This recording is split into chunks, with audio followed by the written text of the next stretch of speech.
Hi students, today we will be learning about a new reaction, a chemical property of halogen derivative, that is Wurtz reaction. इस reaction में हम देखेंगे कि हम hello alkane को एक अल्केन में कैसे कन्वर्ट कर सकते हैं। ये करने के लिए आपको यूज करना पड़ता है sodium metal in the presence of dry ether. क्या यूज करना है आपको? Sodium metal in the presence of dry ether. आप इसकी जगह जिंक भी यूज कर सकते हो, लेकिन जब आप जिंक यूज करोगे तो रिएक्शन को वर्ड्स रिएक्शन नहीं बोलेंगे, उसे हम फ्रैंकलैंड रिएक्शन बोल देंगे। राइट हमारे सिलेबस में हमें यह दिया हुआ है। सपोज जनरल में मैंने ले लिया से a molecule of alkyl halide, जिसे हम कैसे लिखेंगे स्टूडेंट्स? RX, और मैंने इसे ट्रीट कर दिया सोडियम मेटल के साथ। राइट तो सोडियम जो है यदि इस हैलोजन को निकाल लेगा तो मेरे पास सिर्फ एक आर ग्रुप बचेगा, जो कि कोई स्टेबल प्रोडक्ट नहीं बना रहा है। तो हम क्या करेंगे, ये RX का 2 मॉलिक्यूल ले लेंगे, जिसको मैं दूसरी तरफ उल्टा करके लिख रही हूं उसे XR, और ड्राई ईथर को एज अ सॉल्वेंट यूज किया है हमने यहां रिएक्शन में। तो सोडियम जो है 2 सोडियम ये दोनों हैलोजन को निकाल लेगा। तो दोनों सोडियम दोनों हैलोजन को निकालने के बाद हमारे पास जो प्रोडक्ट बचेगा वो क्या होगा? RR plus 2NaX। तो ये बन गया हमारा एक हायर अल्केन। तो बेसिकली हम रिएक्टेंट में जितना भी नंबर ऑफ कार्बन एटम्स लेंगे उसका डबल नंबर ऑफ कार्बन हमारे पास प्रोडक्ट में होता है। जैसे मान लीजिए मैंने लिया अ मॉलिक्यूल ऑफ क्लोरोमीथेन। क्या लिया हमने? अ मॉलिक्यूल ऑफ क्लोरोमीथेन, और सोडियम मेटल के प्रेजेंस में रिएक्शन कर दिया। अब जो दूसरा सोडियम है मैं उसको दूसरा क्लोरोमीथेन है उसको मैं रिवर्स में लिख रही हूं। से एरो पे आपको कभी ऐसा भी दिया जा सकता है DEE, मतलब होता है डाई इथाइल ईथर। इसका मतलब क्या होगा? Di ethyl ether.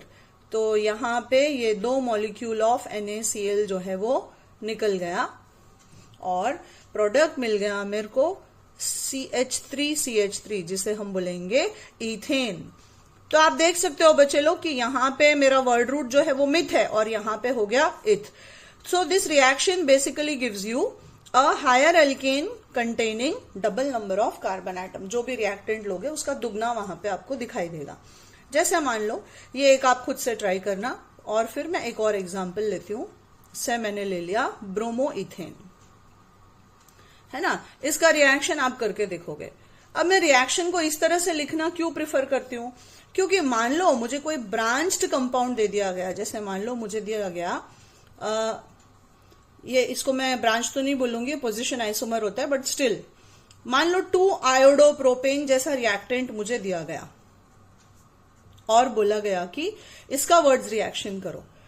तो यहां पे आप लिख दो 2 ऑफ सोडियम। अब दूसरा आयोडोप्रोपेन जो है 2 आयोडोप्रोपेन, आप उसको थोड़ा रिवर्स में लिख लो, ऐसे ही, मतलब मिरर इमेज फॉर्म में लिख दिया मैंने। और एरो पे कंडीशन आ गया ड्राई ईथर। तो ये बन गया मेरा 2NaI, निकाल दो। तो ये बन गया मेरा प्रोडक्ट, जो कि IUPAC नेम क्या होगा बच्चे लोग? थोड़ा सोचो तो, मैं बताऊं उसके पहले आप सोचिए कि क्या आना चाहिए। यस, प्रोडक्ट बन जाएगा 2,3 डाइमिथाइल ब्यूटेन, और ये मेरा बाई प्रोडक्ट है 2 ऑफ NaI। मेन प्रोडक्ट क्या बना मेरा? 2,3 डाइमिथाइल ब्यूटेन बोलेंगे इसे हम।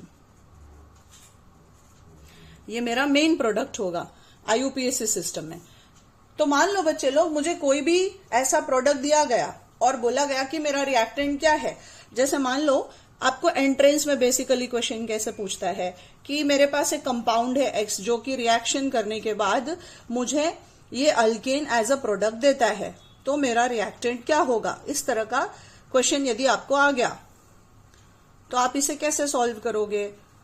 आपको क्या करना है, सिमेट्रिकली इस मॉलिक्यूल को बीच से ब्रेक कर देना है और उसमें हैलोजन को लगा देना है। जैसे ये दे दिया और बोला कि इस चीज को वर्ड्स रिएक्शन से बनाया गया है, तो आपका रिएक्टेंट क्या होगा? ऑप्शन में दिखेगा आपको।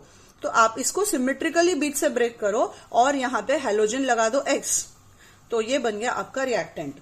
तो मैंने बेसिकली लिया 2 मॉलिक्यूल ऑफ CH3 CH है ना, जिसे हम IUPAC सिस्टम में क्या बोलेंगे, 1 हैलो 2 मिथाइल अल्केन। और IUPAC सिस्टम में इसको, अच्छा इसका 2 लिया और इसको 2 सोडियम से मैंने ट्रीट कर दिया। इसका IUPAC नेम आप ट्राई करिए और देखिए कि क्या आता है। तो ये आपका रिएक्टेंट हो जाएगा बच्चे लोग। तो एग्जाम में यदि आपको ऐसा प्रोडक्ट दिया है, मान लो MCQ में भी आ गया ऐसा कि वर्ड्स रिएक्शन से इसको बनाया गया है, तो रिएक्टेंट क्या है, तो आप देखोगे कि मॉलिक्यूल सिमेट्रिकल है, उसे मैंने बीचों बीच ब्रेक कर दिया, राइट। अब एक ही ड्रॉबैक है वर्ड्स रिएक्शन का कि इससे हम ऐसा कोई अल्केन नहीं बना सकते जिसमें ऑड नंबर ऑफ कार्बन होता है ना। तो सबसे इंपॉर्टेंट नोट करने वाली बात यह है कि it can not be use to prepare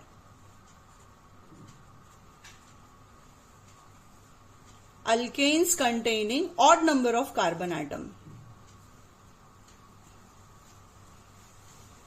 Alkanes with odd number of carbon atom.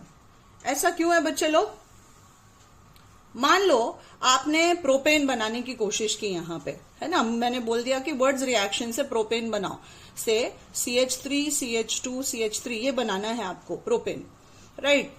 तो ऑब्वियसली मैंने जैसे ऊपर आपको सिखाया है, आप कहीं से भी एक जगह से ब्रेक करोगे और हैलोजन लगा दोगे, मतलब मेरा रिएक्टेंट हो गया a molecule of ethyl halide plus a molecule of methyl halide in dry ether, right. ये कॉम्बिनेशन मुझे लेना पड़ेगा in the presence of 2 of sodium metal. अब ये 2Na जो है ये X को तो निकाल लेगा बच्चे लोग, लेकिन होता क्या है, इथ और मिथ मिलके प्रोप तो बनाएंगे आपका, लेकिन इसके अलावा ये यहां पे फ्री रेडिकल फॉर्म होता है। बेसिकली इसका मैकेनिज्म फ्री रेडिकल बताया गया है। तो आप देखोगे कि इथ और इथ, है ना, इथ और इथ मिलके मतलब 2+2 कार्बन मिलके 4 कार्बन भी बना देंगे, मतलब आपको ब्यूटेन भी मिल जाएगा, है ना। जैसे यहां पे 1+2 मिलके 3 बना दिए प्रोपेन, वैसे 2+2 मिलके 4 कार्बन का ब्यूटेन भी बना देंगे, और 1+1 मिलके एक और एक कार्बन मिलके आपको इथेन भी देंगे। तो ऐसे प्रोडक्ट्स को सेपरेट करना बहुत ही डिफिकल्ट है, क्योंकि हमें यहाँ पे मिक्सचर ऑफ अल्केन्स मिल रहे हैं, और मिक्सचर ऑफ अल्केन्स को हम यहाँ पे इतने नजदीक वाले हैं सभी गैसियस स्टेट में कि हम इनको सेपरेट नहीं कर सकते। तो ऐसे रिएक्शन का इंपॉर्टेंस नहीं रहेगा जहां पे आपको मिक्सचर मिल जाता है और सेपरेशन करना लगभग मुश्किल हो जाता है, राइट। तो इसीलिए यहां पे सबसे इंपॉर्टेंट पॉइंट यह है कि ऑड नंबर ऑफ कार्बन का बनाने की कोशिश करोगे तो it will give you a mixture of alkanes.